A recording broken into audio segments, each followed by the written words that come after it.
চাই সেটা হলো কিভাবে আমরা ইসলামপন্থীরা, এই আমাদের ছোট্ট বাংলাদেশের কথাই বলছি, আমাদের এই ছোট্ট বাংলাদেশে ইসলামপন্থীরা কিভাবে আমরা ইসলামকে রাষ্ট্র পর্যায় পর্যন্ত নিয়ে যাব, এটা হচ্ছে আমাদের আজকের আলোচনার মূল বিষয়। বিষয়টা কি গুরুত্বপূর্ণ নাকি গুরুত্বপূর্ণ না? আপনাদের আসলে প্রথমে কি মনে হয় যে ইসলাম কি রাষ্ট্র ব্যবস্থায় যাওয়ার কোনো প্রয়োজন আছে না নাই?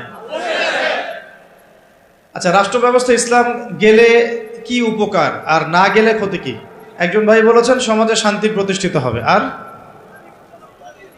আস্তে আস্তে একজন বলেন ইসলামী শাসন ব্যবস্থা প্রতিষ্ঠিত হবে, আর দুর্নীতি হবে না, আর হ্যাঁ দুর্নীতি মুক্ত সমাজ হবে, আর ইফটিজিং হবে না, এই তো, আর কোরআন হাদিসের বাইরে কোনো বিধান থাকবে না। আচ্ছা, সকল ধর্মের অধিকার নিশ্চিত হবে, কত হ্যাঁ রাষ্ট্রের উন্নতি হবে, নামাজ কায়েম হবে, মাশাআল্লাহ, আর যাকাত প্রতিষ্ঠিত হবে, ইসলামী সমাজ বিনির্মাণ হবে। আচ্ছা, এখন বলেন দেখি ইসলামী রাষ্ট্র ব্যবস্থা না থাকলে আমাদের ক্ষতি কি?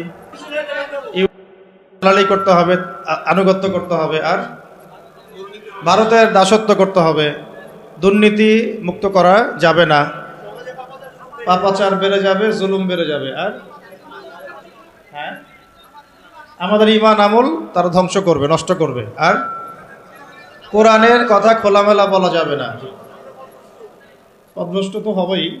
আর কোনো? তার মানে আমি বুঝলাম যে আপনারা ইসলামী রাষ্ট্র ব্যবস্থা সম্পর্কে চিন্তা ভাবনা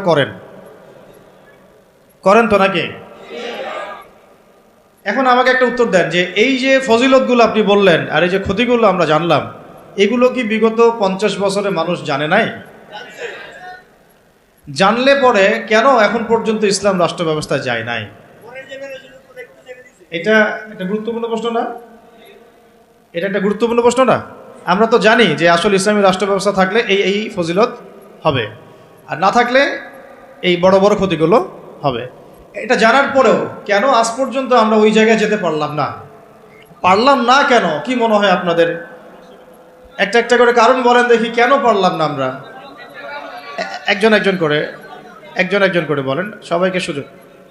ইমানি শক্তি দুর্বল, একতা নাই, মাশাআল্লাহ। ছোট একটা ছেলে অনেক মানে বড় একটা কথা বলেছে, একতা নাই। তারপরে দ্বীনি শিক্ষার অভাব, ভেরি গুড। তারপরে দুনিয়াবি, হ্যাঁ প্রযুক্তিগত শিক্ষারও কিছু অভাব আছে। তারপরে লোভ, কিসের? ক্ষমতা, আচ্ছা দুনিয়ার লোভ। আর বলেন, একটা মৌলিক কথাই তো বললেন না। প্রযুক্তির অভাব, ব্যক্তিগত জীবন ইসলামের অভাব, মৌলিক কিছু কথা অবশ্য আসছে না। যাক, আরো সুযোগ দিচ্ছি, বলেন দেখি। কোরআন শিক্ষার অভাব, জীবনী দাঁড়িয়েছেন, বলেন। ভোগবাদিতা, আর আচ্ছা অনেক কারণ আছে। যাক, আমি কারণগুলো বলবো, আপনাদের কাছ থেকে শুনছি আপনাদের অবজারভেশনটা কেমন। আমাদের যে একজন আদর্শ নেতা নাই, এটা তো বললেন নাকি? হ্যাঁ, একজন যিনি দিন প্রতিষ্ঠা করবেন বা যারা দিন প্রতিষ্ঠা করবেন রাষ্ট্রীয় পর্যায়ে, একজন লিডার তো লাগবে নাকি? নেতা না থাকলে কি, মানে আমির না থাকলে কি ইমারা আসে নাকি? তখন কি মানে সামুআত আর বিষয় আসবে কিনা? তো তখন তো বায়াতও আসছে না। তো এইগুলো না থাকলে তো আবার ইকামতের দিনও হচ্ছে না রাষ্ট্রীয় পর্যায় পর্যন্ত। আচ্ছা, আমরা প্রথমে আগে আলোচনা করি যে খুব সংক্ষিপ্ত করে আর কি, ইসলামী রাষ্ট্র ব্যবস্থা এটা বলতে আগে কি বোঝায়, ঠিক আছে? একটা একটা করে পয়েন্ট খুব অল্প করে বলবো, মনোযোগ ধরে রাখতে হবে, আর আশেপাশে অন্য ভাইকে ডিস্টার্ব করবেন না। অল্প সময়, বেশি সময় নিব না ইনশাল্লাহ আপনাদের সাথে। এক নাম্বার কথা হচ্ছে, আমাদেরকে আগে বুঝতে হবে ইসলামী রাষ্ট্র কি আর অন ইসলামিক রাষ্ট্র কি, ঠিক আছে? উত্তর অল্প করে বুঝি। ইসলামী রাষ্ট্র বলতে এটা বোঝায় না যে একটা রাষ্ট্রের বেশিরভাগ মানুষ মুসলিম, এটাই ইসলামী রাষ্ট্রের সংজ্ঞা নয়। কথাগুলো বোঝার চেষ্টা করেন। আপনারা এখন এগুলো ফোনে নোট করতে পারেন, ফোনের মধ্যে নোট করতে পারেন, ছবি তুলবেন না, ফোনে নোট করতে পারেন।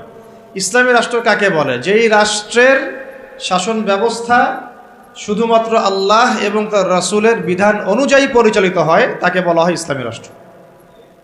কি বললাম বলেন? ইসলামী রাষ্ট্র কাকে বলে? যেই রাষ্ট্রের শাসন ব্যবস্থা, মানে শাসন ব্যবস্থা বলতে রাজনীতি, অর্থনীতি, সমাজনীতি, শিক্ষানীতি, সংস্কৃতি এবং বাকি যত ক্ষেত্র আছে, প্রতিটা ক্ষেত্র যখন আল্লাহ এবং তার রাসূলের বিধান মাফিক পরিচালিত হবে তখন তাকে বলা হবে ইসলামী রাষ্ট্র ব্যবস্থা বা ইসলামী হুকুমত বা ইসলামী শাসন ব্যবস্থা। যদি একটা রাষ্ট্রের মধ্যে বেশিরভাগ মানুষ মুসলমান হয়, যেমন আমাদের রাষ্ট্র, বেশিরভাগ মানুষ কি মুসলিম না মুসলিম, কিন্তু সেই রাষ্ট্রে আল্লাহ পাকের বিধান বাস্তবায়িত না হয়, তাহলে আমরা সেটাকে ইসলামী রাষ্ট্র বলতে পারি না। সেটাকে আমরা বলতে পারি মুসলিম প্রধান দেশ। কি বলতে পারি? যেমন বাংলাদেশ একটা মুসলিম প্রধান দেশ, এটা ইসলামী রাষ্ট্র ব্যবস্থার দিকে এখনো যায়নি। আবার কোন একটা রাষ্ট্র যেখানে মুসলিমরা সংখ্যাগরিষ্ঠ নয়, তারপরেও সেই রাষ্ট্রের মধ্যে আল্লাহর বিধান বাস্তবায়িত আছে, সেটা বলবো আমরা ইসলামী রাষ্ট্র। বুঝতে পারছি কথা? যেমন হচ্ছে মদিনা রাষ্ট্র। কোন রাষ্ট্র? নবী সাল্লাল্লাহু আলাইহি ওয়াসাল্লামের সেই মদিনা রাষ্ট্র। সেই মদিনা রাষ্ট্রে মুসলিমরা ছিলেন, আনসার সাহাবীরা ছিলেন, মুহাজির সাহাবীরা ছিলেন। আনসার সাহাবীদের দুইটা গোত্র ছিল, আওস এবং খাজরাজ। অনেকে জানেন, অনেকে হয়তো জানেন না, জেনে নেন। আনসার সাহাবীদের দুইটা গোত্র ছিল, একটা আওস এবং একটা খাজরাজ। তাদেরকে বলা হতো আনসার সাহাবী, যারা মক্কার হিজরতকারী সাহাবীদেরকে আশ্রয় দিয়েছিলেন। তাদেরকে কি বলা হয়? আনসার সাহাবী। আর মুহাজির সাহাবী কারা? যারা মক্কা থেকে হিজরত করে মদিনায় গিয়েছেন। তো আনসার এবং মুহাজিরদেরকে নিয়ে নবী সাল্লাল্লাহু আলাইহি ওয়াসাল্লাম একটা ভ্রাতৃত্বের বন্ধন, ঐক্যের বন্ধন গড়েছেন। এছাড়াও মদিনায় কিন্তু আরও অনেক মানুষ থাকতো।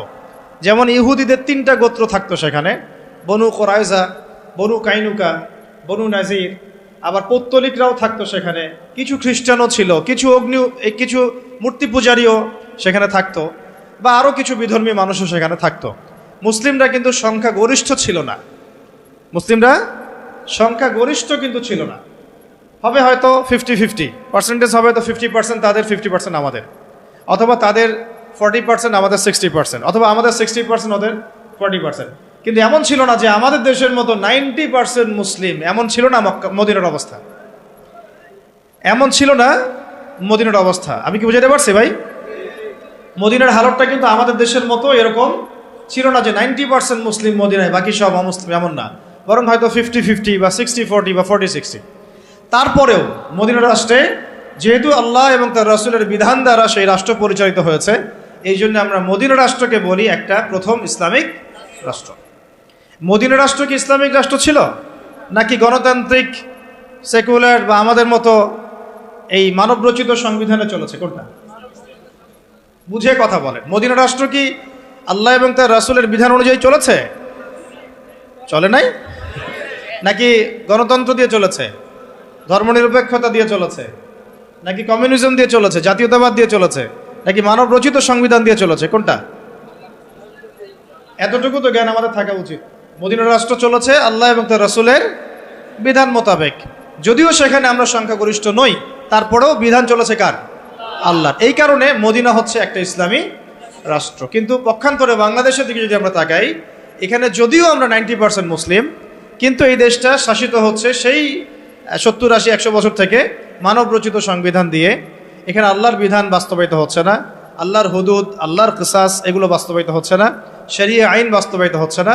পক্ষান্তরে তথাকথিত গণতন্ত্র, ধর্মনিরপেক্ষতাবাদ, কমিউনিজম, জাতীয়তাবাদ, এইসব মতবাদগুলো, পশ্চিমা মতবাদগুলো দিয়ে এই দেশ শাসিত হচ্ছে। এই কারণে আমরা এই দেশে সংখ্যাগরিষ্ঠ মুসলিম হলেও এই রাষ্ট্রটাকে আমরা বলতে পারি না যেটা একটা ইসলামিক রাষ্ট্র। বুঝতে পেরেছি? আচ্ছা, তাহলে পার্থক্য বুঝলাম, সংজ্ঞাও জানলাম। ইসলামী রাষ্ট্র কাকে বলে? বলেন এখন। যেই রাষ্ট্র আল্লাহ এবং তার রাসূলের বিধান দ্বারা পরিচালিত হয় তাকে বলা হয় ইসলামী রাষ্ট্র। তাহলে আপনারা নিজেরাই বুঝতে পারবেন যে আমরা আসলে কোন জায়গায় আছি। আমরা কি আদৌ ইসলামী রাষ্ট্রে আছি? আমরা মুসলিম প্রধান দেশে বাস করি। আমরা মুসলিম প্রধান দেশে বাস করি। এখন একটা হাস্যকর কথা শুনেন।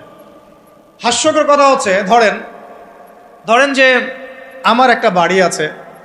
এই বাড়িতে আপনাদের সবারই তো বাড়ি ঘর আছে, তো যার যার বাড়ি সেখানে তার হুকুম চলে না? নাকি আপনার বাড়ি আমার হুকুম চলে? কোনটা? বাড়ি যার হুকুম তার চলে না? আচ্ছা, এখন ধরেন যে আমরা 10 ভাই একটা এলাকার মধ্যে আছি।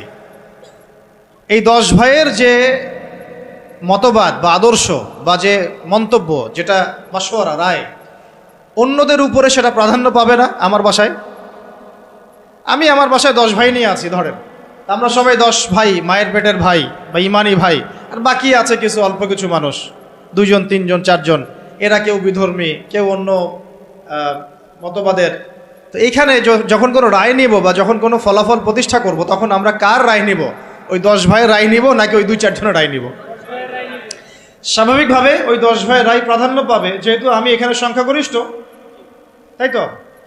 এবং আমরা আল্লাহর এবং তার রাসূলের বিধান অনুযায়ী চলছি, তাই আমাদের কাছে তো উৎসটাও অভ্রান্ত সত্যের উৎস, এখানে তো বাতিলের কোনো সংমিশ্রণ নাই।